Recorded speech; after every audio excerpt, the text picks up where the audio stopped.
మళ్ళీ అందరూ కళ్యాణ్ అన్ఫేర్గా కెప్టెన్ అయ్యాడు, మోసం చేశాడు, మాయ చేశాడు అని పిచ్చి పిచ్చి రీల్స్ పెట్టడం. ఇప్పుడు చాలామంది రివ్యూవర్స్ పాయింట్అవుట్ చేశారండి. ఏమని?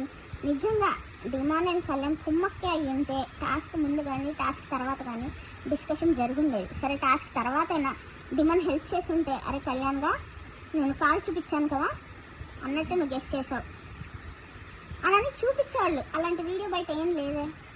కంప్లీట్గా మ్యానిపులేటివ్ షో అండి బిగ్ బాస్. సీరియస్గా చెప్పాలంటే వాళ్ళకి నచ్చిన వాళ్ళనే హైలైట్ చేస్తారు, వాళ్ళకి నచ్చని వాళ్ళని డీగ్రేడ్ చేస్తూనే ఉంటారు. కామనర్స్ని ఎందుకు మరి తీసుకున్నారు? టార్గెట్ చేసేటట్టయితే ఎందుకు తీసుకున్నారు? అంటే సెలబ్రిటీసే హైలైట్ అవ్వాలనా? అసలు అవి కామనర్స్ అందరూ వాళ్ళ రెస్పాన్సిబిలిటీస్ని, వాళ్ళ జాబ్స్ని అన్నీ వదిలిపెట్టుకొని బిగ్ బాస్ షోకి వస్తే ఇదా మీరు ఇచ్చే సన్మానం?